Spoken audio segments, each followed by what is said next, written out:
সাইয়েদনা জিবরাইল বিশ্বনবীকে একবার প্রশ্ন করলেন, ইয়া রাসূলুল্লাহ সাল্লাল্লাহু আলাইহি ওয়াসাল্লাম, মাতা সাআ, এই যে আপনি কিয়ামতের কথা বলেন, এই কিয়ামতটা কখন হবে? বিশ্বনবী বললেন, মাল মাসউলু আনহা বিআ'লামা মিনাস সাইল। ও জিবরাইল, তুমি যেমনি জানো না আমিও জানি না। সুবহানাল্লাহ পড়েন।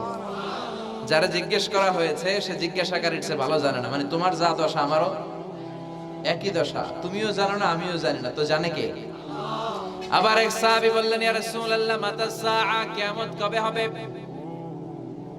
বিশ্বনবী কোনো উত্তর না দিয়ে আবার সাহাবীরে প্রশ্ন করলেন, বললেন, ওয়া মাযা আ'দাতা লিস-সাআ, কিয়ামত কবে হবে জানার জন্য পাগল হলে কেন? কিয়ামতের জন্য তুমি কি প্রস্তুত করে রেখেছো? সাহাবী বলে, মা আ'দাতু লাহা শাইআন ইয়া রাসূলুল্লাহ, ইয়া রাসূলুল্লাহ আমি কিয়ামতের জন্য কিছুই প্রস্তুত করতে পারি নাই, ইল্লা আন্নী উহিব্বুল্লাহ ওয়া রাসূলুহু, তবে একটা জিনিস আছে, সেটা কি? সেটা হচ্ছে আমি আল্লাহরে আর আল্লাহর রাসূলরে বড় ভালোবাসি। বিশ্বনবী বললেন, ফা ইন্নাকা মা আমান আহবাবতা, তুমি তো ভালো জিনিসে জোগাড় করেছো, জেনে রাখো তুমি যাদেরকে ভালোবাসো কিয়ামতের দিন জান্নাতে ঢুকে কিয়ামতের পরে জান্নাতে তাদের সাথেই তুমি থাকবা। যার সাথে যার ভালোবাসা তার সাথেই তার জান্নাত। চিল্লায় বলেন ঠিক কি না? তাহলে বোঝা গেল এই কিয়ামত হবেই, এই কিয়ামতরে কেউ ঠেকায় রাখতে পারে না। আর কিয়ামত কবে হবে এটা কেউ জানেও না, এমনকি জিবরাইলও জানতেন না। সাইয়েদনা জিবরাইল, এমনকি বিশ্বনবী মুহাম্মদ রাসূলুল্লাহ সাল্লাল্লাহু আলাইহি ওয়াসাল্লামও জানতেন না, জানে শুধু একজন, তিনি কে? কিন্তু অনেকে দেখবেন ইদানিং কালে বলে ফেলে যে অমুক সালে কিয়ামত।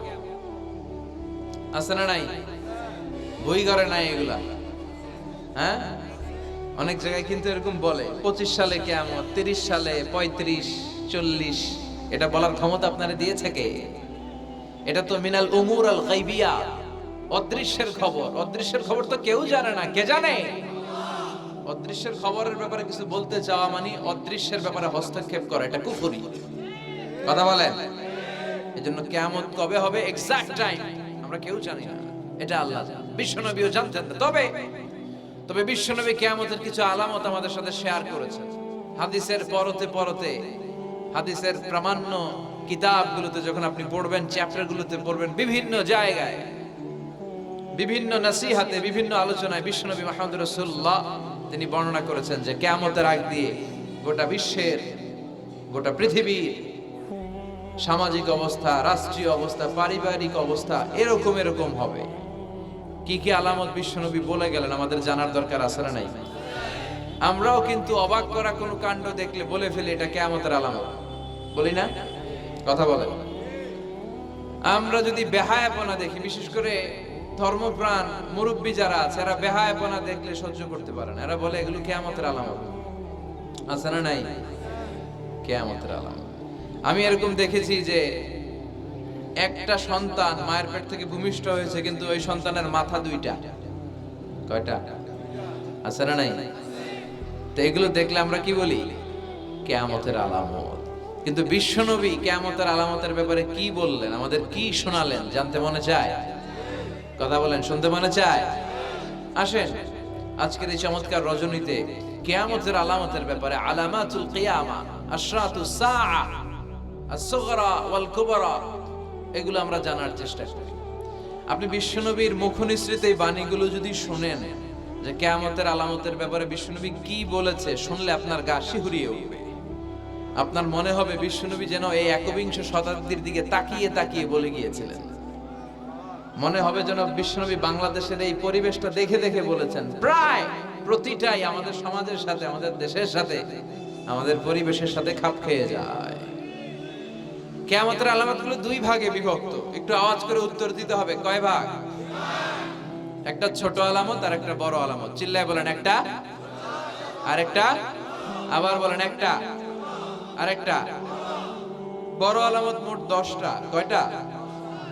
আল্লাহর মেহেরবানি 10টার একটাও প্রকাশ পায় নাই, একটাও প্রকাশ পায় নাই। কিন্তু কিয়ামতের ছোট আলামতগুলো অনেকগুলো আলামত, 30, 40, 35 এরকম হয়ে যাবে। এই ছোট আলামতগুলোর বেশিরভাগই আমাদের সমাজে প্রকাশিত হতে শুরু করেছে। যেগুলো হয় নাই এগুলো হওয়ার পথে, বেশিরভাগ সমাজে প্রকাশ পেয়ে গিয়েছে। আশরাতুস সাআ, আস-সুগরা ওয়াল কুবরা। আমরা আজকে কিয়ামতের ছোট আলামত, the minor signs of the day of judgement, কিয়ামত আসার আগ দিয়ে কি কি ছোট আলামত আমাদের সমাজে দেখা যাবে, এগুলো নিয়ে আমরা কিছু কথা শুনবো। আওয়াজ করে পড়েন ইনশাআল্লাহ। উদ্দেশ্য হচ্ছে এগুলো জেনে আমরা সচেতন হব। কি হব? আমরা আখিরাতের ব্যাপারে সচেতন হব এবং নিজেদেরকে গড়ব এবং আমলের পরিমাণ এমন ভাবে বাড়াবো যাতে আমাদের আখিরাতটা সুন্দর হয়। ঠিক কিনা? আমাদের অনেকেরই এই ইখলাস জিনিসটার খুব অভাব। এটা নাই, এটার ঘাটতি। আমরা আল্লাহর কাছে কামনা করি, আল্লাহ তুমি আমাদের হৃদয় ইখলাস দিয়ে পরিপূর্ণ করো। আল্লাহুম্মা রযুকনা ইখলাস, আল্লাহ তুমি আমাদেরকে ইখলাসকে রিজিক হিসেবে দাও। এই ইখলাসের নামে কোরআনে একটা সূরাও আছে না নাই? সূরার নাম কি? কুল হুয়াল্লাহু আল্লাহুস লাম ইয়ালিদ ওয়া লাম ইয়াকুল লাহু। এখানে আল্লাহ তাওহীদের কথা বলেছেন, ইখলাসের কথা বলেছেন। এজন্য আমরা যেন ইখলাসের সাথে শুনি, ইখলাসের সাথে আমল করি। আল্লাহ তুমি তৌফিক দাও। বিশ্বনবী কিয়ামতের ছোট আলামতের ব্যাপারে যা যা বললেন সেগুলো যদি আমরা ধারাবাহিকভাবে শুনতে চাই, তাহলে প্রথমেই যে আলামতের কথা বলতে হবে সেটা হচ্ছে বিআসাতু রাসূলিল্লাহি সাল্লাল্লাহু আলাইহি ওয়াসাল্লাম। বিশ্বনবীর এই পৃথিবীতে, এই ধরাতে আগমনটাই হচ্ছে কিয়ামতের সর্বপ্রথম আলামত। সুবহানাল্লাহ কইতে পারলেন না? বিশ্বনবীর আগমন পৃথিবীতে হয়েছে কি হয় নাই? কথা বলেন। বিশ্বনবী যে আসছেন আবার চলে গেছেন, বিশ্বনবীর এই আগমনটা হয়ে গিয়েছে পৃথিবীতে কয় বছর চলে গেল? হ্যাঁ, প্রায় 1400-1500 বছর চলে গেল, এখনো কিয়ামত হয় নাই। সুবহানাল্লাহ পড়েন। বিশ্বনবী বলতেন বুইসতু আনা ওয়া সাআতু কাহাতাইন, আমি এবং কিয়ামত এইভাবে পিঠাপিঠি হয়ে নাজিল হয়েছে। এই আঙ্গুল থেকে এই আঙ্গুলের মাঝখানে যেমনি তেমন কোনো ব্যবধান নাই, আমি বিশ্বনবী আর কিয়ামতের মাঝখানেও তেমন কোনো ব্যবধান নাই। বিশ্বনবী সাহাবাদেরকে বুঝাতে যে প্রায় এরকম আঙ্গুল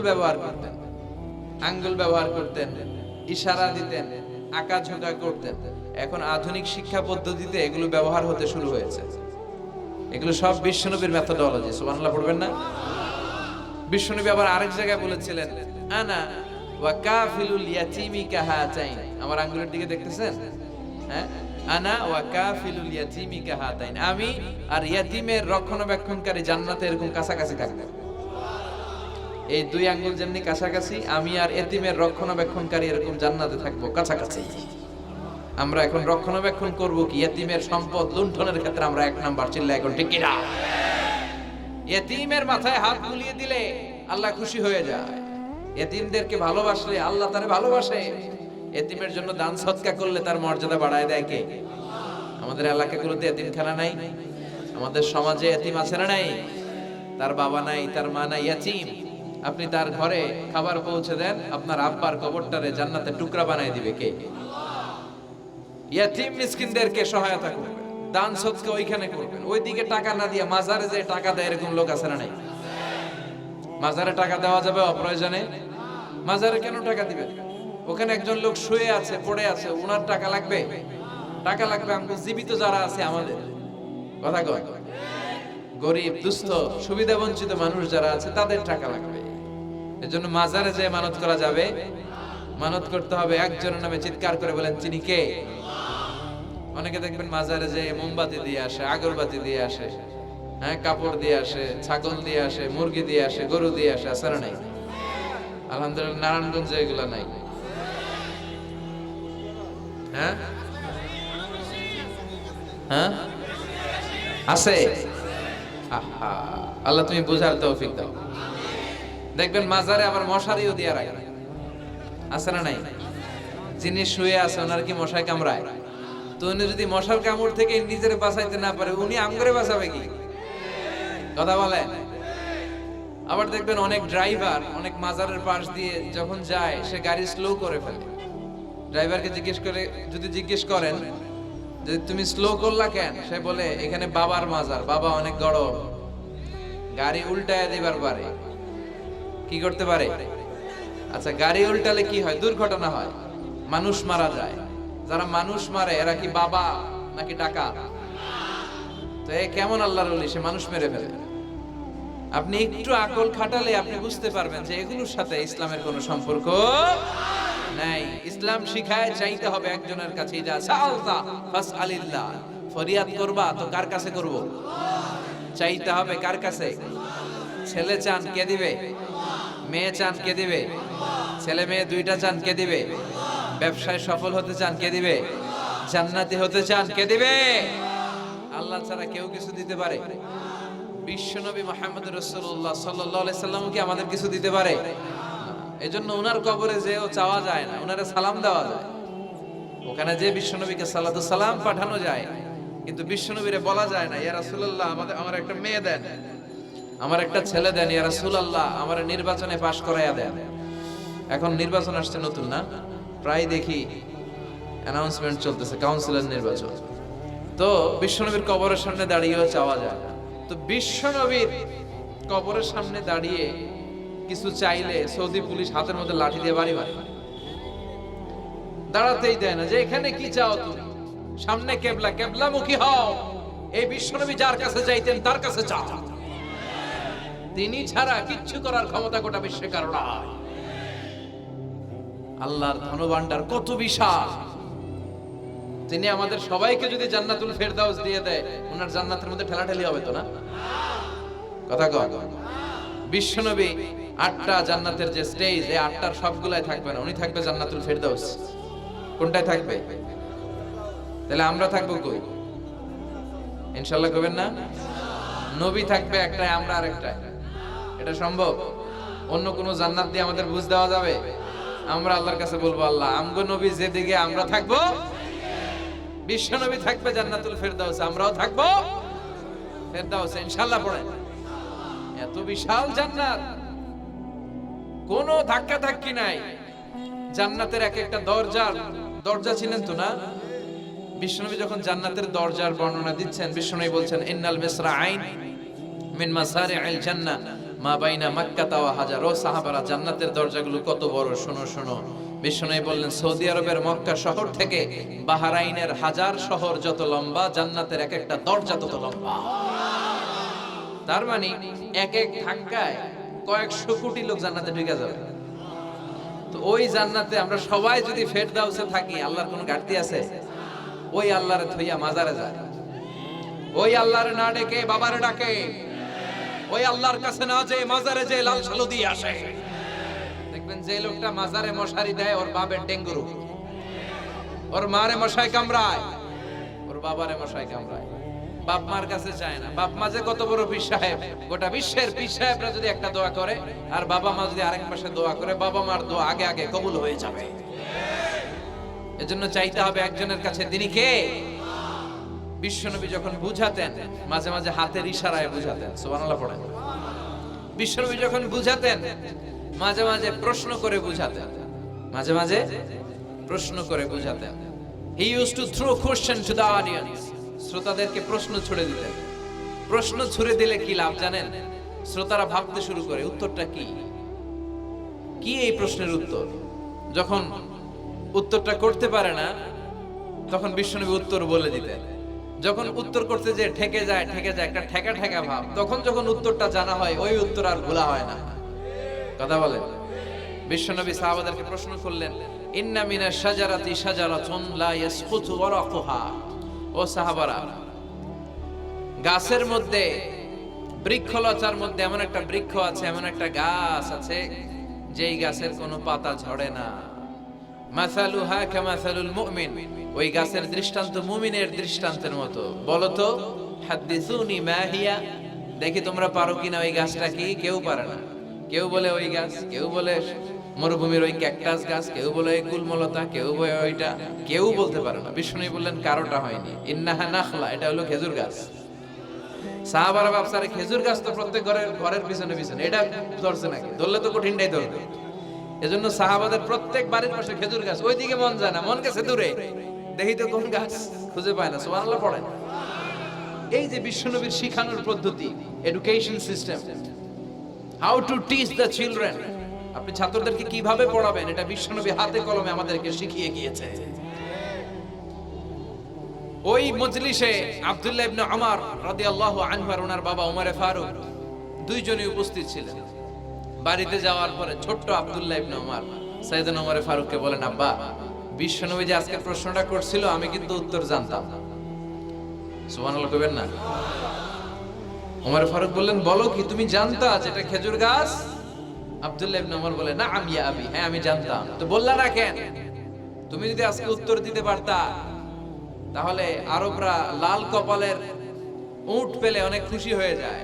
তিনি বললেন, লাল চাঁদওয়ালা উট পেলে মানুষ যেরকম খুশি হয়, আজকে তো আমি অত খুশি হইতাম, বিশ্বনবীর সামনে আমার বুকটা এত বড় হয়ে যেত যে আমার ছেলে উত্তর করতে পেরেছে। আব্দুল্লাহ ইবনে ওমর বললেন, আপনি আমার আব্বা, আশেপাশে চাচারা কেউ পারে না, আমি কেমনে করি? সুবহানাল্লাহ কইবেন না? দেখেন বিশ্বনবীর শিখানোর কত চমৎকার পদ্ধতি। তো সেই পদ্ধতির অংশ হিসেবে বিশ্বনবী এরকম আঙ্গুল দিয়ে ইঙ্গিত করতেন আর বলতেন, আনা ওয়া কাফিলুল ইয়াতীমি কাহাতাইন, আমি এবং ইয়াতীমের যত্ন যারা করে তারা জান্নাতে একসাথে এইভাবে থাকবে। আবার কিয়ামতের বর্ণনা দিতে যে বিশ্বনবী বললেন, আনা ওয়া সাআতু কাহাতাইন, আমি আর কিয়ামতের এরকম পিঠাপিঠি, আমার আর এই দুইটা আঙ্গুলের মাঝখানে যেমনি তেমন ব্যবধান নাই, আমি আর কিয়ামতের মাঝখানেও তেমন ব্যবধান নাই। চিল্লায় পড়েন আল্লাহু আকবার। তাহলে বিশ্বনবীর ঘোষণা অনুযায়ী কিয়ামতের প্রথম আলামত হচ্ছে বিশ্বনবীর স্বয়ং আগমন। এটা হয়েছে কি হয় নাই? এরা হতে হেলে দুলে নুরানি তনুকে আসে হায়, সারা দুনিয়ার হেরে মেরে পর্দা খুলে খুলে যায়, সে যে আমার কামলিওয়ালা কামলিওয়ালা, তার ভাবে বিভোল রাঙা পায়ের তলে, পর্বত জঙ্গল টল মল টলে, খুরমা খেজুর বাদাম জাফরানি ফুল ঝরে ঝরে যায়, সে যে আমার কামলিওয়ালা কামলিওয়ালা। সুবহানাল্লাহ পড়েন। এই কামলিওয়ালা নবীর আগমনটাই কিয়ামতের প্রথম আলামত। তাহলে প্রথম আলামত আমরা পাইছি কি পাই নাই? পেয়ে গেলাম। এরপরে বিষ্ণু বলেছেন, যুহুর কাসরাতিল ফিতান বিআনওয়াইহা, কিয়ামতের আগ দিয়ে সমাজে ফিতনা ফাসাদ বেড়ে যাবে। পারিবারিক ফিতনা আমাদের আছে না নাই? সামাজিক ফিতনা, একটু আওয়াজ করে উত্তর দিবেন। রাষ্ট্রীয় ফিতনা, নারী ঘটিত ফিতনা, ফিতনা আর ফিতনা। আপনি যেদিকে তাকাবেন ওইদিকেই ফিতনা। আপনি চাইলেও আপনার ঈমান বাঁচাতে পারছেন না। আমরা চাই আমার চোখটা হেফাজত করব, পারছি না। ইউটিউবে ঢুকলাম, জাকির নায়েকের লেকচার শুনবো, ইউটিউবে ঢুকলাম, শায়েখ সুদাইসের তেলাওয়াত শুনবো, ওদিকে তেলাওয়াতও বাজে আর নিচে সাজেস্টেড ল্যাংটা ভিডিও আছে না নাই? কই যাব আমরা? কিভাবে বাঁচাবো আমাদের চোখ? বায়ে অশ্লীলতা দেখে ডানে তাকায়, দেখি ওদিকেও অশ্লীলতা, আবার বায়ে তাকায়, ওখানে অশ্লীলতা, সামনে তাকাই অশ্লীলতা, আবার পেছনে তাকাই অশ্লীলতা, নিচে তাকাই অশ্লীলতা, উপরে তাকাই ওদিকে অশ্লীলতা। আমরা যাব কই? আর নাযার সাহামুন মাসমুম মিন সিহামি ইবলিস, এই দৃষ্টি শয়তানের বিষ মাখানো তীরবানের মধ্য থেকে ভয়ঙ্কর তীর। এই তীর দিয়ে শয়তান যুবক যুবতীদেরকে কাবু করে ফেলে। একটা যুবক যুবতীর মধ্যে প্রথমে আই কন্টাক্ট হয়। কি হয়?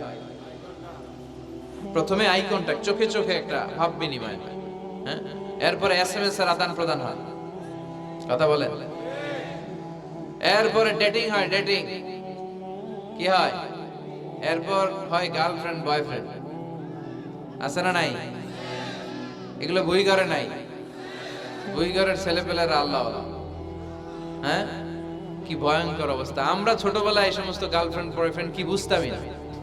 এখন ক্লাস 5 থেকে শুরু, ক্লাসে যারা যারা আছে ভাগাভাগি হয়ে যায়, কোনটা কার আছে না নাই?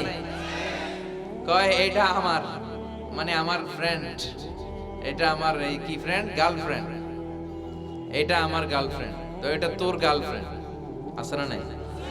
আবার এটারে সংক্ষেপ করছে, কয় জিএফ। কি কয়? তোমাদের এগুলা নাই তো? হ্যাঁ আছে, অর্ধেক কয় আছে, অর্ধেক কয় নাই। খুব চালাক এরা। প্রিয় ভাইয়েরা, এগুলো আমাদের সংস্কৃতি নয়। বিবাহ বহির্ভূত যে কোনো ধরনের নারী পুরুষের সম্পর্ককে হারাম করেছে কে? আসুন আমরা বিয়েটাকে সহজ করি, আর্লি ম্যারেজ ক্যাম্পেইন করি। আর কত বলবো? যতদিন বেঁচে থাকি বলবো, বিয়েটারে সহজ করে দেন। ছেলের বাবা যারা আছেন, মেয়ের বাবা যারা আছেন, বিয়েটা সহজ করে দেন। তা না হলে এই যে 14ই ফেব্রুয়ারি গুলো যায়, আছে না নাই? কি নাম? কি? বিশ্ব বেহায়া। আহা, এগুলো আগে ছিল না। এগুলো সব কিয়ামতের আলামত। চিল্লায় এখন ঠিক কিনা? এই দিবসগুলোতে আপনার উঠতি বয়সের তরুণী মেয়ে, আপনার ছেলে যে পাপগুলো করে বিয়ে না করার কারণে, এই পাপগুলোর একটা পার্সেন্টেজ গুনাহ আপনার আমলনামায় আছে না নাই? এজন্য খবরদার, বাবা মা যারা আছেন ছেলে মেয়েদেরকে সময় মতো বিয়ে করিয়ে দেন। আমাদের দেশে বিয়ে অনেক সময় অনেক দেরি হয়ে যায়, বিশেষ করে ছেলেদের দেরি হয়ে যায়। বলে তুই নিজের পায়ে দাঁড়া। তো এতদিন ও কার পায়ে দাঁড়াইছে? ও তো নিজের পায়ে দাঁড়িয়েছে, একটু সহযোগিতা করেন না আপনি, বিয়েটা সহজ করে দেন। বিয়ের চেয়ে ভালো কাজ পৃথিবীতে নাই। হ্যাঁ, ইয়াং পোলাপানরা অনেক খুশি হয়ে গেছে। হ্যাঁ, বিয়ে করবে তোমরা। বিয়ে বহির্ভূতে জিএফ বিএফ এর দরকার আমাদের নাই। চিল্লায় বলেন ঠিক কিনা? এগুলোর বিরুদ্ধে আমাদের জিহাদ।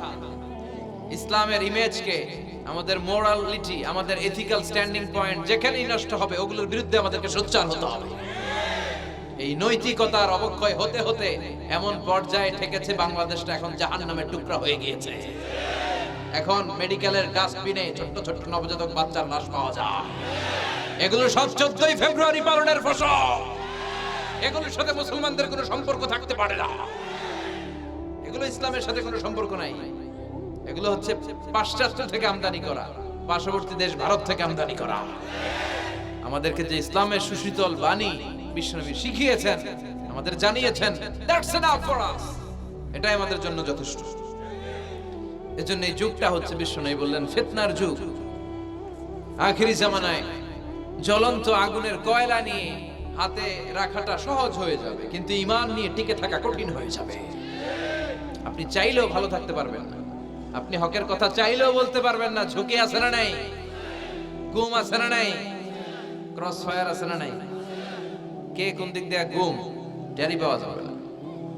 কিন্তু এই হকের রাস্তা আমরা ছাড়বো না। বিশ্বনবী বললেন ফিতনা বেড়ে যাবে। আপনি হক হালাল মেইনটেইন করতে চান কিন্তু পারবেন না।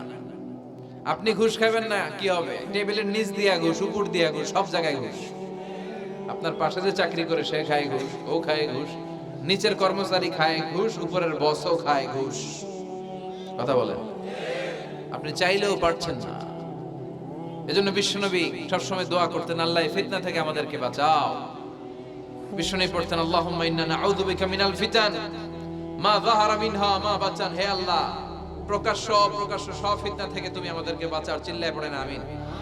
আওয়াজ করে আমার সাথে পড়েন, আল্লাহুম্মা ইন্না নাউযু বিকা মিনাল ফিতান মা যাহারা মিনহা ওয়া মা বাতান। এর মানে হচ্ছে, হে আল্লাহ, প্রকাশ্য অপ্রকাশ্য, দেখা যায় দেখা যায় না, এরকম সব ফিতনা থেকে তুমি আমাদেরকে বাঁচাও। তাহলে এই যে বিশ্বনবী বললেন কিয়ামতের আগে ফিতনা বেড়ে যাবে, এই আলামতটা সমাজে আছে না নাই? আমাদের আশেপাশে ফিতনা আছে না? আচ্ছা, এরপর বিশ্বনবী বললেন খুরুজ মুদ্দাঈন নবুওয়া, কিয়ামতের আগ দিয়ে ভণ্ড নবী দাবিদার বেড়ে যাবে। বুখারীর বর্ণনায় বিশ্বনবী বললেন ততক্ষণ পর্যন্ত কিয়ামত হবে না যতক্ষণ না 30 জন ভণ্ড নবী দাবিদার বেরোবে। ভণ্ড নবী দাবিদার, একটাও নবী না। কুল্লুহুম কাযাবুন দাজ্জালুন, সবগুলো মিথ্যাবাদী, কাযাব আর দাজ্জাল। বিশ্ব নবী হচ্ছেন সর্বশেষ নবী। আমার নবীর পরে আর কোন নবী আসবে? আমার রাসূলের পরে আর কোন রাসূল আসবে? এই কথাটা যারা মানবে না তার ঈমান থাকবে? মা কানা মুহাম্মাদুন আবা আহাদিম মির রিজালিকুম ওয়ালাকিন রাসূলুল্লাহি ওয়া খাতামান নাবিয়্যিন। মুহাম্মদ তোমাদের কোন ছেলেদের পিতা নয়, তিনি হলেন আল্লাহর রাসূল, তিনি হলেন শেষ রাসূল, খাতামান নাবিয়্যিন। সাইয়েদনা আদম থেকে শুরু করে নবী আসার যে ধারাবাহিকতা, এটা বিশ্ব নবীর মাধ্যমে এই চেইনটাকে কাট আপ করে দিয়েছে কে? আমার নবীর পরে কোনো নবী নাই। বিশ্বনবী বলতেন লা নাবিয়্যা বা'দি ওয়ালা রাসূলা, আমার পরে নবীও নাই, রাসূলও নাই, তবে লাউ কানা বা'দি নাবিয়্যুন লাকানা উমর, আমার পরে যদি কেউ নবী হতো আমার সাহাবী উমর নবী হয়ে যেত। প্রভু তুমি বলেছো রাসূল দেবে না, বলনি দেবে না ওমর, বলনি দেবে না হামজা তারি, খালিদ বিজয়ী সমর, প্রভু তুমি বলেছ রাসূল দেবে না।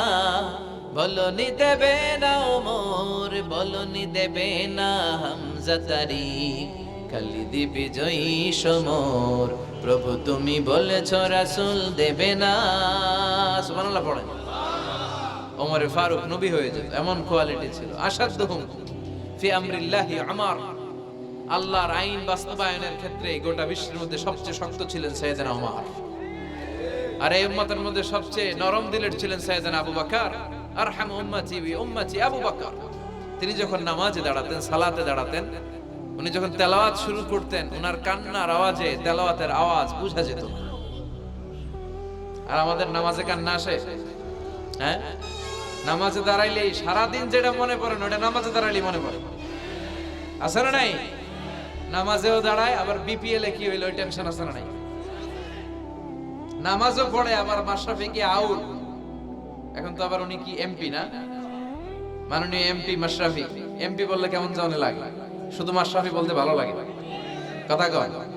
তো উনি কি আউট নাকি ছক্কা, এই টেনশন গুলো আছে না নাই? এই তো আমাদের নামাজ। এই নামাজগুলো মিজানের পাল্লায় উঠালে কোনো ওজন হবে? কথা বলেন।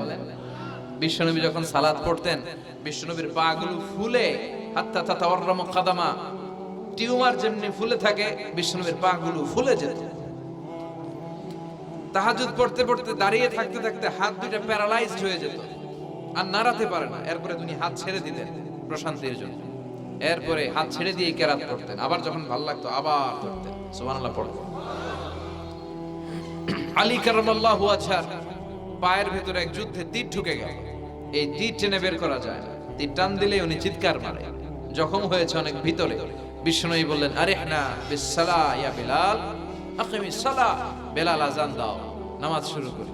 নামাজ শুরুর আগে আরেক সাহাবীরে বললেন, আলী যখন জামাতের কাতারে দাঁড়াবে, তুমি নামাজে না দাঁড়িয়ে আলীর পায়ের সামনে যে ওই পায়ের তীরটা টান দিয়ে বের করবা। সুবহানাল্লাহ পড়েন। একামত হলো, বিশ্বনবী সালাত শুরু করলেন। বিশ্বনবীর কথা অনুযায়ী ওই সাহাবী যে আলী কারামাল্লাহু ওয়াজহার পা থেকে টান দিয়ে তীরটা বের করে নিয়ে আসলেন, ফিনকি দিয়ে রক্ত বের হলো, জায়গাটা রক্তে সয়লা, কিন্তু সাইয়েদনা আলী কারামাল্লাহু ওয়াজহা টেরই পায় না। সালাত শেষ, উনি দেখেন পায়ের মধ্যে তীর নাই, রক্তের সয়লাব, যেখানে দাঁড়ালেন ওখানে খালি রক্ত। বিশ্বনবীরে বললেন, ও নবী আমার পায়ের তীর কই? বিশ্বনবী বললেন, আলী রে, আমি জানি তুমি যখন যাই নামাজের জন্য দাঁড়িয়ে যাও, দিন দুনিয়ার হুঁশ তোমার থাকে না, তোমার হৃদয়টা এখানে থাকে না, দেহটা এখানে থাকে, হৃদয়টা চলে যায় আল্লাহর আরশের উপরে। উনাদেরও নামাজ, আমাদেরও নামাজ। সাহাবারা যখন মরুভূমিতে নামাজ পড়তেন, মরুভূমির পাখিগুলো এসে সাহাবাদের মাথার উপরে বসে যেত। পাখিগুলো মনে করতো এগুলো মরুভূমির খেজুর গাছটা হবে, কি হবে, কারণ নড়ে চড়ে না তো, আমাদের মতো এরকম দাড়ি চুলকা না, এরকম জামা ঠিক করে না, দাঁড়াইছে তো দাঁড়াইছে। সুবহানাল্লাহ পড়েন। তো ইবাদতে এরকম আন্তরিকতা, একাগ্রতা দরকার আছে না নাই? বিশ্বনবীর পরে কোন নবী হবে না, কিন্তু বিশ্বনবী বললেন কিয়ামত আগে এরকম অনেক ভণ্ড নবী দাবিদার বের হবে। বিশ্বনবীর সময়কালে এক ভণ্ড নবী দাবিদার বের হয়েছিল, ওর নাম হচ্ছে মুসাইলামাতুল কাযযাব। এসে বলে, মুহাম্মদ আন-নবুওয়া নিসফুন লাকা ওয়া নিসফুন লি, তুমি একা নবী নও, নবুয়ত অর্ধেক তোমার, অর্ধেক আমার, আমারটা আমারে বুঝায় দাও।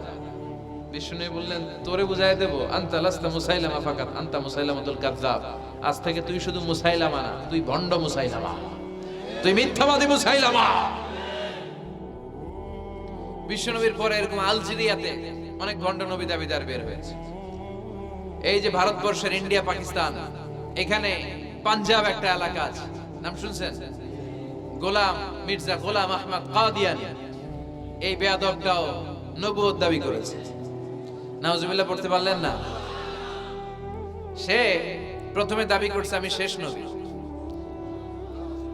এরপরে সে দাবি করছে আমি ইমাম মাহাদি, এরপর সে দাবি করছে আমি ঈসা আল মাসীহ। এই ভণ্ডটার অনুসারী বাংলার জমিনে আছে না নাই? এদেরকে রাষ্ট্রীয়ভাবে কাফের হিসেবে আখ্যা দেওয়ার দরকার আছে না নাই? এত এত আন্দোলন হয়, এত কথা হয়, কিন্তু সরকারের টনক নড়ে না। এদেরকে রাষ্ট্রীয়ভাবে কাফির হিসেবে ঘোষণা দিতে হবে, সার্কুলার জারি করেছে। সাইয়েদনা জিবরাইল বিশ্বনবীকে একবার প্রশ্ন করলেন, ইয়া রাসূলুল্লাহ সাল্লাল্লাহু আলাইহি ওয়াসাল্লাম, মাতা সাআ, এই যে আপনি কিয়ামতের কথা বলেন, এই কিয়ামতটা কখন হবে? বিশ্বনবী বললেন, মাল মাসউলু আনহা বিআ'লামা মিনাস সাইল। ও জিবরাইল, তুমি যেমনি জানো না, আমিও জানি না। সুবহানাল্লাহ পড়েন। যারা জিজ্ঞেস করা হয়েছে সে জিজ্ঞাসাকারীর চেয়ে ভালো জানে না, মানে তোমার যা দশা আমারও একই দশা, তুমিও জানো না, আমিও জানি না, তো জানে কে? আবার এক সাহাবী বললেন, ইয়া রাসূলুল্লাহ মাতা সাআ, কিয়ামত কবে হবে? বিশ্বনবী কোনো উত্তর না দিয়ে আবার সাহাবীরে প্রশ্ন করলেন, বললেন, ওয়া মাযা আ'দাতা লিস-সাআ, কিয়ামত কবে হবে জানার জন্য পাগল হলে কেন? কিয়ামতের জন্য তুমি কি প্রস্তুত করে রেখেছো? সাহাবী বলে, মা আ'দাতু লাহা শাইআন ইয়া রাসূলুল্লাহ, ইয়া রাসূলুল্লাহ, আমি কিয়ামতের জন্য কিছুই প্রস্তুত করতে পারি নাই। ইল্লা আন্নী উহিব্বুল্লাহ ওয়া রাসূলুহু, তবে একটা জিনিস আছে, সেটা কি? সেটা হচ্ছে আমি আল্লাহরে আর আল্লাহর রাসূলরে বড় ভালোবাসি। বিশ্বনবী বললেন, ফা ইন্নাকা মা আমান আহবাবতা, তুমি তো ভালো জিনিসে জোগাড় করেছো। জেনে রাখো, তুমি যাদেরকে ভালোবাসো কিয়ামতের দিন জান্নাতে ঢুকে কিয়ামতের পরে জান্নাতে তাদের সাথেই তুমি থাকবা। যার সাথে যার ভালোবাসা, তার সাথেই তার জান্নাত। চিল্লায় বলেন ঠিক কি না? তাহলে বোঝা গেল এই কিয়ামত হবেই। এই কিয়ামতরে কেউ ঠেকায় রাখতে পারে না। আর কিয়ামত কবে হবে এটা কেউ জানেও না, এমনকি জিবরাইলও জানতেন না। সাইয়েদনা জিবরাইল, এমনকি বিশ্বনবী মুহাম্মদ রাসূলুল্লাহ সাল্লাল্লাহু আলাইহি ওয়াসাল্লামও জানতেন না। জানে শুধু একজন, তিনি কে? কিন্তু অনেকে দেখবেন ইদানিং কালে বলে ফেলে যে অমুক সালে কিয়ামত। আছে না নাই? বই করে নাই এগুলা? হ্যাঁ, অনেক জায়গায় কিন্তু এরকম বলে 25 সালে কিয়ামত, 30 সালে, 35, 40। এটা বলার ক্ষমতা আপনারা দিয়েছে কে? এটা তো মিনাল উমুর আল গায়বিয়া, অদৃশ্যের খবর। অদৃশ্যের খবর তো কেউ জানে না, কে জানে? অদৃশ্যের খবরের ব্যাপারে কিছু বলতে চাওয়া মানে অদৃশ্যের ব্যাপারে হস্তক্ষেপ করা, এটা কুফরি। কথা বলেন। এজন্য কিয়ামত কবে হবে এক্সাক্ট টাইম আমরা কেউ জানি না, এটা আল্লাহ জানেন, বিশ্বনবীও জানতেন না। তবে বিশ্বনবী কিয়ামতের কিছু আলামত আমাদের সাথে শেয়ার করেছেন। হাদিসের পরতে পরতে, হাদিসের প্রামাণ্য কিতাবগুলোতে যখন আপনি পড়বেন, চ্যাপ্টারগুলোতে পড়বেন, বিভিন্ন জায়গায়, বিভিন্ন নসিহাতে, বিভিন্ন আলোচনায় বিশ্বনবী মুহাম্মদ রাসূলুল্লাহ তিনি বর্ণনা করেছেন যে কিয়ামতের আগ দিয়ে গোটা বিশ্বের, গোটা পৃথিবীর সামাজিক অবস্থা, রাষ্ট্রীয় অবস্থা, পারিবারিক অবস্থা এরকম হবে। কি কি আলামত বিশ্বনবী বলে গেলেন আমাদের জানার দরকার আছে না নাই? আমরাও কিন্তু অবাক করা কোনো কাণ্ড দেখলে বলে ফেলি এটা কিয়ামতের আলামত, বলি না? কথা বলে। আমরা যদি বেহায়াপনা দেখি, বিশেষ করে ধর্মপ্রাণ মুরব্বী যারা আছে, এরা বেহায়াপনা দেখলে সহ্য করতে পারে না। এরা বলে এগুলো কিয়ামতের আলামত। আছে না নাই? কিয়ামতের আলামত। আমি এরকম দেখেছি যে একটা সন্তান মায়ের পেট থেকে ভূমিষ্ঠ হয়েছে, কিন্তু ওই সন্তানের মাথা দুইটা। কয়টা?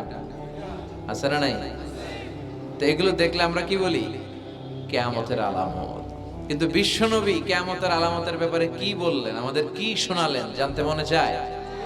কথা বলেন, শুনতে মনে চায়?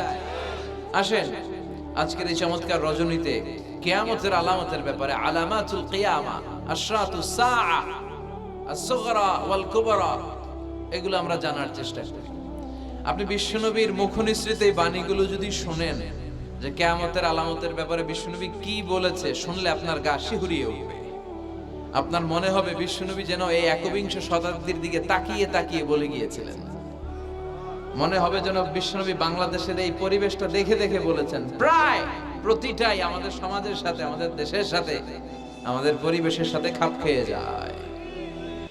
কিয়ামতের আলামতগুলো দুই ভাগে বিভক্ত। একটু আওয়াজ করে উত্তর দিতে হবে, কয় ভাগ? একটা ছোট আলামত আর একটা বড় আলামত। চিল্লায় বলেন একটা, আরেকটা, আবার বলেন একটা, আরেকটা। বড় আলামত মোট 10টা। কয়টা? আল্লাহর মেহেরবানি 10টার একটাও প্রকাশ পায় নাই, একটাও প্রকাশ পায় নাই। কিন্তু কিয়ামতের ছোট আলামতগুলো অনেকগুলো আলামত, 30, 40, 35 এরকম হয়ে যাবে।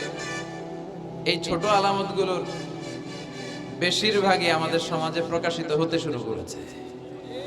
যেগুলো হয় নাই এগুলো হওয়ার পথে, বেশিরভাগ সমাজে প্রকাশ পেয়ে গিয়েছে। আশরাতুস সাআ আস-সুগরা ওয়াল কুবরা। আমরা আজকে কিয়ামতের ছোট আলামত, the minor signs of the day of judgement, কিয়ামত আসার আগ দিয়ে কি কি ছোট আলামত আমাদের সমাজে দেখা যাবে, এগুলো নিয়ে আমরা কিছু কথা শুনবো। আওয়াজ করে পড়েন ইনশাআল্লাহ।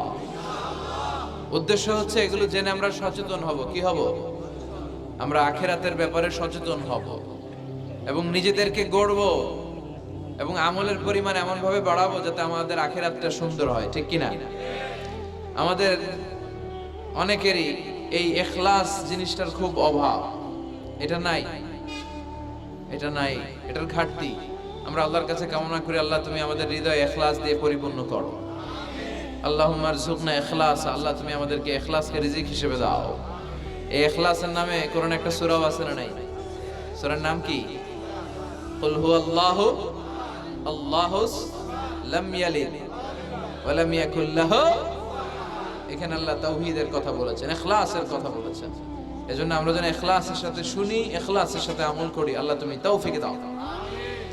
বিশ্বনবী কিয়ামতের ছোট আলামতের ব্যাপারে যা যা বললেন সেগুলো যদি আমরা ধারাবাহিকভাবে শুনতে চাই, তাহলে প্রথমেই যে আলামতটার কথা বলতে হবে সেটা হচ্ছে বিআসাতু রাসূলিল্লাহি সাল্লাল্লাহু আলাইহি ওয়াসাল্লাম।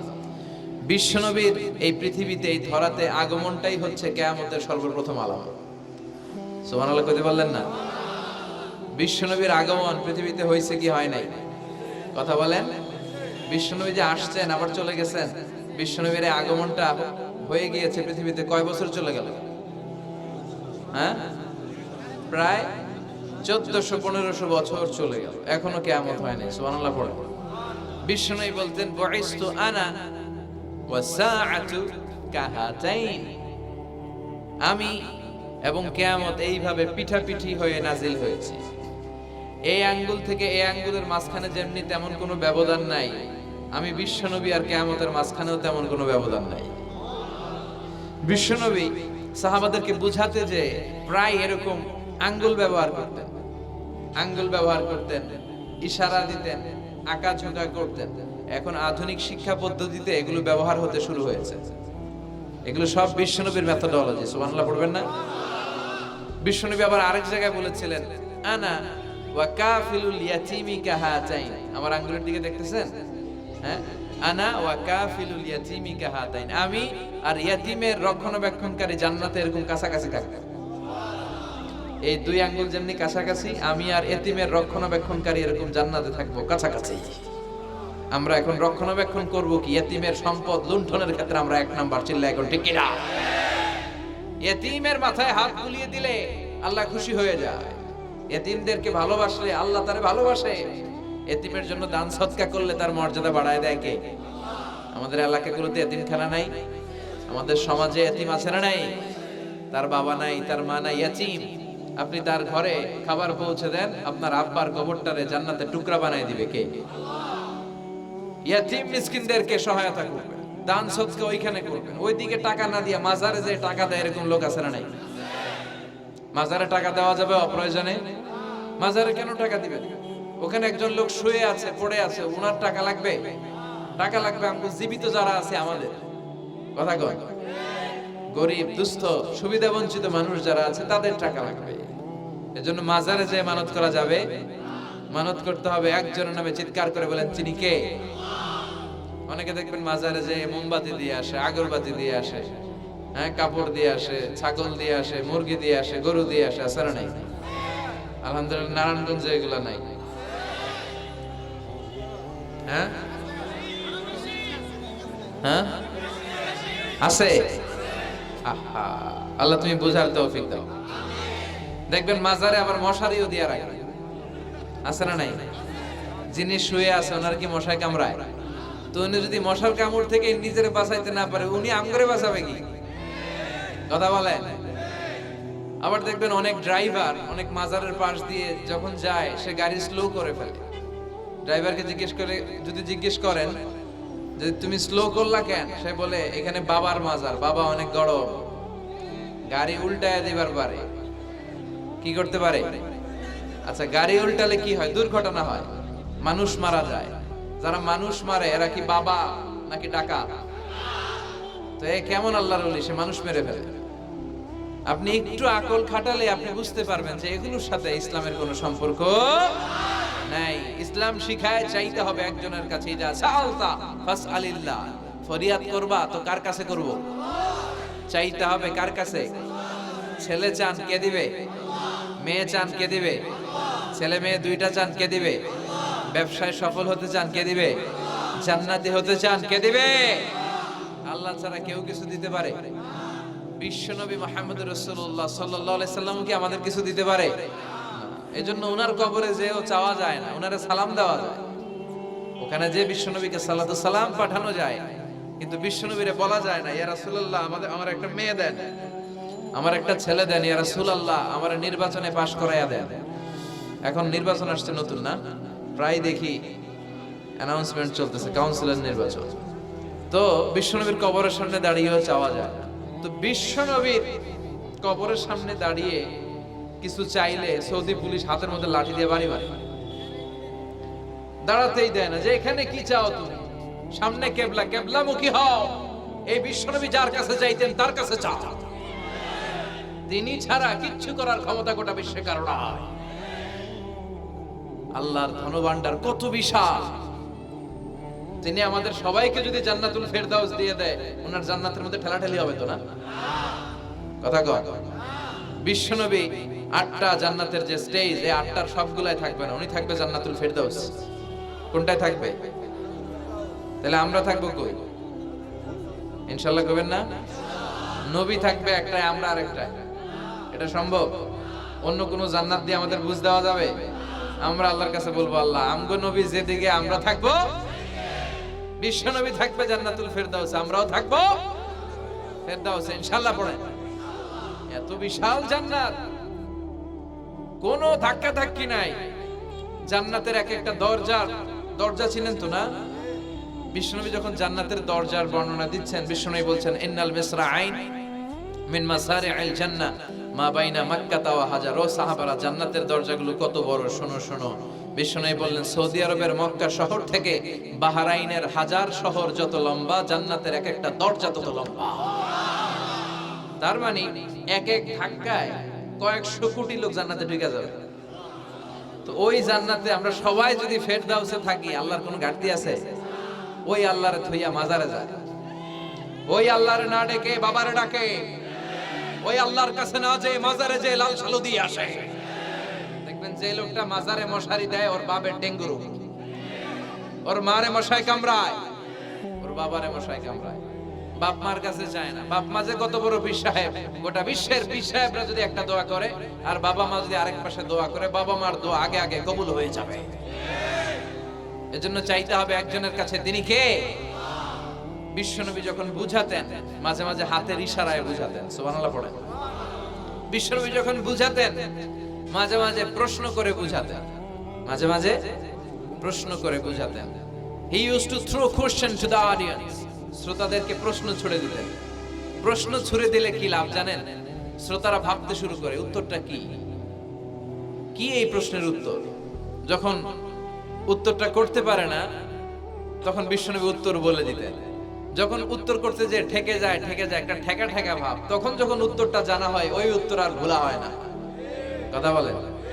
বিশ্বনবী সাহাবাদেরকে প্রশ্ন করলেন, ইন্না মিনাশ শাজারাতি শাজারাতুন লা ইয়াসকুতু ওয়ারাকুহা।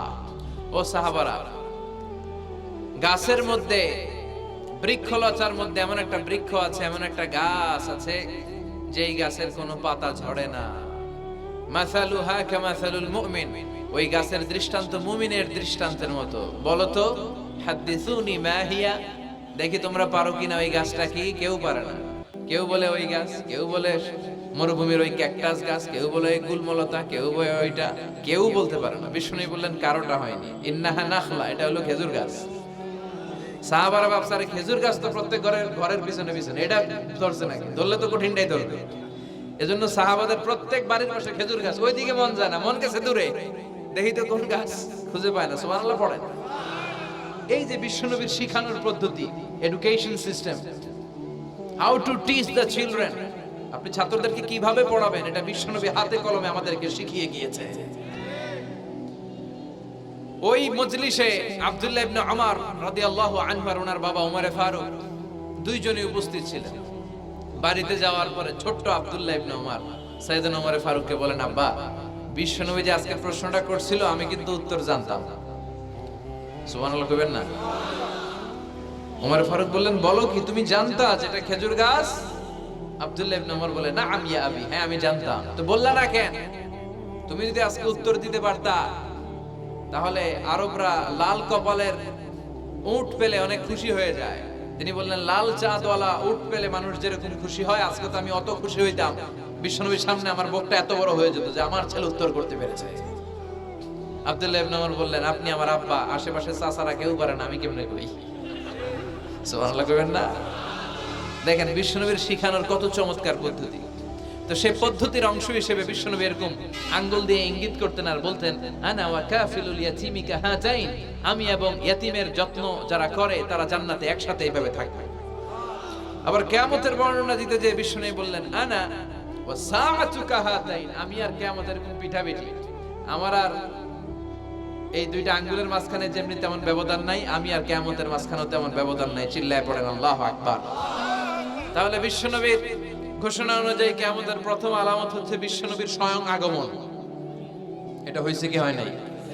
এরা হতে হেলে দুলে নুরানি তনুকে আসে হায়, সারা দুনিয়ার হেরে মেরে পর্দা খুলে খুলে যায়, সে যে আমার কামলিওয়ালা কামলিওয়ালা, তার ভাবে বিভোল রাঙা পায়ের তলে, পর্বত জঙ্গল টল মল টলে, খুরমা খেজুর বাদাম জাফরানি ফুল ঝরে ঝরে যায়, সে যে আমার কামলিওয়ালা কামলিওয়ালা। সুবহানাল্লাহ পড়েন। এই কামলিওয়ালা নবীর আগমনটাই কিয়ামতের প্রথম আলামত। তাহলে প্রথম আলামত আমরা পাইছি কি পাই নাই? পেয়ে গেলাম। এরপরে বিষ্ণু বলেছেন, যুহুর কাসরাতিল ফিতান বিআনওয়াইহা, কিয়ামতের আগ দিয়ে সমাজে ফিতনা ফাসাদ বেড়ে যাবে। পারিবারিক ফিতনা আমাদের আছে না নাই? সামাজিক ফিতনা, একটু আওয়াজ করে উত্তর দিবেন। রাষ্ট্রীয় ফিতনা, নারী ঘটিত ফিতনা, ফিতনা আর ফিতনা। আপনি যেদিকে তাকাবেন ওইদিকেই ফিতনা। আপনি চাইলেও আপনার ঈমান বাঁচাতে পারছেন না। আমরা চাই আমার চোখটা হেফাজত করব, পারছি না। ইউটিউবে ঢুকলাম, জাকির নায়েকের লেকচার শুনবো, ইউটিউবে ঢুকলাম, শায়েখ সুদাইসের তেলাওয়াত শুনবো, ওদিকে তেলাওয়াতও বাজে আর নিচে সাজেস্টেড ল্যাংটা ভিডিও আছে না নাই? কই যাব আমরা? কিভাবে বাঁচাবো আমাদের চোখ? বায়ে অশ্লীলতা দেখে ডানে তাকায়, দেখি ওদিকেও অশ্লীলতা, আবার বায়ে তাকায়, ওখানে অশ্লীলতা, সামনে তাকাই অশ্লীলতা, আবার পেছনে তাকাই অশ্লীলতা, নিচে তাকাই অশ্লীলতা, উপরে তাকাই ওদিকে অশ্লীলতা। আমরা যাব কই? আর নাযার সাহামুন মাসমুম মিন সিহামি ইবলিস, এই দৃষ্টি শয়তানের বিষ মাখানো তীরবানের মধ্য থেকে ভয়ঙ্কর তীর। এই তীর দিয়ে শয়তান যুবক যুবতীদেরকে কাবু করে ফেলে। একটা যুবক যুবতীর মধ্যে প্রথমে আই কন্টাক্ট হয়। কি হয়? প্রথমে আই কন্টাক্ট, চোখে চোখে একটা ভাব বিনিময় হয়, হ্যাঁ? এরপরে এসএমএস এর আদান প্রদান হয়, কথা বলেন। এরপরে ডেটিং হয়, ডেটিং কি হয়? এরপর হয় গার্লফ্রেন্ড বয়ফ্রেন্ড, আছে না নাই? এগুলো বই ঘরে নাই। বই ঘরের ছেলেপেলেরা আল্লাহ, হ্যাঁ, কি ভয়ঙ্কর অবস্থা। আমরা ছোটবেলায় এই সমস্ত গার্লফ্রেন্ড বয়ফ্রেন্ড কি বুঝতামই না। এখন ক্লাস 5 থেকে শুরু, ক্লাসে যারা যারা আছে ভাগাভাগি হয়ে যায়, কোনটা কার আছে না নাই? কয় এটা আমার, মানে আমার ফ্রেন্ড, এটা আমার এই কি ফ্রেন্ড, গার্লফ্রেন্ড, এটা আমার গার্লফ্রেন্ড, তো এটা তোর গার্লফ্রেন্ড, আছে না নাই? আবার এটারে সংক্ষেপ করছে, কয় জিএফ। কি কয়? তোমাদের এগুলা নাই তো? হ্যাঁ আছে, অর্ধেক কয় আছে, অর্ধেক কয় নাই। খুব চালাক এরা। প্রিয় ভাইয়েরা, এগুলো আমাদের সংস্কৃতি নয়। বিবাহ বহির্ভূত যে কোনো ধরনের নারী পুরুষের সম্পর্ককে হারাম করেছে কে? আসুন আমরা বিয়েটাকে সহজ করি। আর্লি ম্যারেজ ক্যাম্পেইন করি। আর কত বলবো, যতদিন বেঁচে থাকি বলবো বিয়েটারে সহজ করে দেন। ছেলের বাবা যারা আছেন, মেয়ের বাবা যারা আছেন, বিয়েটা সহজ করে দেন। তা না হলে এই যে 14ই ফেব্রুয়ারি গুলো যায়, আছে না নাই? কি নাম, কি বিশ্ব বেহায়া, আহা, এগুলো আগে ছিল না। এগুলো সব কিয়ামতের আলামত। চিল্লা এখন ঠিক কিনা? এই দিবসগুলোতে আপনার উঠতি বয়সের তরুণী মেয়ে, আপনার ছেলে যে পাপগুলো করে বিয়ে না করার কারণে, এই পাপগুলোর একটা পার্সেন্টেজ গুনাহ আপনার আমলনামায় আছে না নাই? এজন্য খবরদার, বাবা মা যারা আছেন ছেলে মেয়েদেরকে সময় মতো বিয়ে করিয়ে দেন। আমাদের দেশে বিয়ে অনেক সময় অনেক দেরি হয়ে যায়, বিশেষ করে ছেলেদের দেরি হয়ে যায়। বলে তুই নিজের পায়ে দাঁড়া। তো এতদিন ও কার পায়ে দাঁড়াইছে? ও তো নিজের পায়ে দাঁড়িয়েছে, একটু সহযোগিতা করেন না আপনি, বিয়েটা সহজ করে দেন। বিয়ের চেয়ে ভালো কাজ পৃথিবীতে নাই। হ্যাঁ, ইয়াং পোলাপানরা অনেক খুশি হয়ে গেছে। হ্যাঁ, বিয়ে করবে তোমরা। বিয়ে বহির্ভূতে জিএফ বিএফ এর দরকার আমাদের নাই। চিল্লায় বলেন ঠিক কিনা? এগুলোর বিরুদ্ধে আমাদের জিহাদ। ইসলামের ইমেজকে, আমাদের মোরালিটি, আমাদের এথিক্যাল স্ট্যান্ডিং পয়েন্ট যেখানেই নষ্ট হবে, ওগুলোর বিরুদ্ধে আমাদেরকে সোচ্চার হতে হবে। এই নৈতিকতার অবক্ষয় হতে হতে এমন পর্যায়ে ঠেকেছে বাংলাদেশটা এখন জাহান্নামের টুকরা হয়ে গিয়েছে। এখন মেডিকেলের ডাস্টবিনে ছোট্ট ছোট্ট নবজাতক বাচ্চার লাশ পাওয়া যায়। এগুলো সব 14ই ফেব্রুয়ারি পালনের ফসল। এগুলোর সাথে মুসলমানদের কোনো সম্পর্ক থাকতে পারে না। এগুলো ইসলামের সাথে কোনো সম্পর্ক নাই। এগুলো হচ্ছে পাশ্চাত্য থেকে আমদানি করা, পার্শ্ববর্তী দেশ ভারত থেকে আমদানি করা। আমাদেরকে যে ইসলামের সুশীতল বাণী বিশ্বনবী শিখিয়েছেন, আমাদের জানিয়েছেন, দ্যাটস এনাফ ফর আস। এটাই আমাদের জন্য যথেষ্ট। এজন্য এই যুগটা হচ্ছে, বিশ্বনবী বললেন, ফিতনার যুগ। আখিরি জামানায় জ্বলন্ত আগুনের কয়লা নিয়ে হাতে রাখাটা সহজ হয়ে যাবে, কিন্তু ঈমান নিয়ে টিকে থাকা কঠিন হয়ে যাবে। আপনি চাইলেও ভালো থাকতে পারবেন না, আপনি হকের কথা চাইলেও বলতে পারবেন না। ঝুঁকি আছে না নাই? গুম আছে না নাই? ক্রস ফায়ার আছে না নাই? কে কোন দিক দিয়ে গুম টেরি পাওয়া যাবে না। কিন্তু এই হকের রাস্তা আমরা ছাড়বো না। বিশ্বনবী বললেন ফিতনা বেড়ে যাবে। আপনি হক হালাল মেনটেন করতে চান কিন্তু পারবেন না। আপনি ঘুষ খাবেন না, কি হবে? টেবিলের নিচ দিয়া ঘুষ, উপর দিয়া ঘুষ, সব জায়গায় ঘুষ। আপনার পাশে যে চাকরি করে সে খায় ঘুষ, ও খায় ঘুষ, নিচের কর্মচারী খায় ঘুষ, উপরের বসও খায় ঘুষ। কথা বলেন, আপনি চাইলেও পারছেন না। এজন্য বিশ্বনবী সবসময় দোয়া করতেন, আল্লাহ ফিতনা থেকে আমাদেরকে বাঁচাও। বিশ্বনবী পড়তেন, আল্লাহুম্মা ইন্না নাউযু বিকা মিনাল ফিতান মা যাহারা মিনহা মা বাতান। হে আল্লাহ, প্রকাশ্য অপ্রকাশ্য সব ফিতনা থেকে তুমি আমাদেরকে বাঁচাও। চিল্লায় পড়েন আমিন। আওয়াজ করে আমার সাথে পড়েন, আল্লাহুম্মা ইন্না নাউযু বিকা মিনাল ফিতান মা যাহারা মিনহা ওয়া মা বাতান। এর মানে হচ্ছে, হে আল্লাহ, প্রকাশ্য অপ্রকাশ্য, দেখা যায় দেখা যায় না, এরকম সব ফিতনা থেকে তুমি আমাদেরকে বাঁচাও।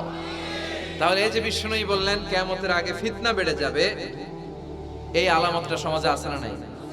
আমাদের আশেপাশে ফিতনা আছে না? আচ্ছা, এরপরে বিশ্বনবী বললেন খুরুজ মুদ্দাঈন নবুওয়া, কিয়ামতের আগ দিয়ে ভণ্ড নবী দাবিদার বেড়ে যাবে। বুখারীর বর্ণনায় বিশ্বনবী বললেন, ততক্ষণ পর্যন্ত কিয়ামত হবে না যতক্ষণ না 30 জন ভণ্ড নবী দাবিদার বেরোবে। ভণ্ড নবী দাবিদার, একটাও নবী না। কুল্লুহুম কাযাবুন দাজ্জালুন, সবগুলো মিথ্যাবাদী, কাযাব আর দাজ্জাল। বিশ্ব নবী হচ্ছেন সর্বশেষ নবী। আমার নবীর পরে আর কোন নবী আসবে? আমার রাসূলের পরে আর কোন রাসূল আসবে? এই কথাটা যারা মানবে না তার ঈমান থাকবে? মা কানা মুহাম্মাদুন আবা আহাদিম মির রিজালিকুম ওয়ালাকিন রাসূলুল্লাহি ওয়া খাতামান নাবিয়্যিন। মুহাম্মদ তোমাদের কোন ছেলেদের পিতা নয়, তিনি হলেন আল্লাহর রাসূল, তিনি হলেন শেষ রাসূল, খাতামান নাবিয়্যিন। সাইয়েদনা আদম থেকে শুরু করে নবী আসার যে ধারাবাহিকতা, এটা বিশ্ব নবীর মাধ্যমে এই চেইনটাকে কাট আপ করে দিয়েছে কে? আমার নবীর পরে কোন নবী নাই।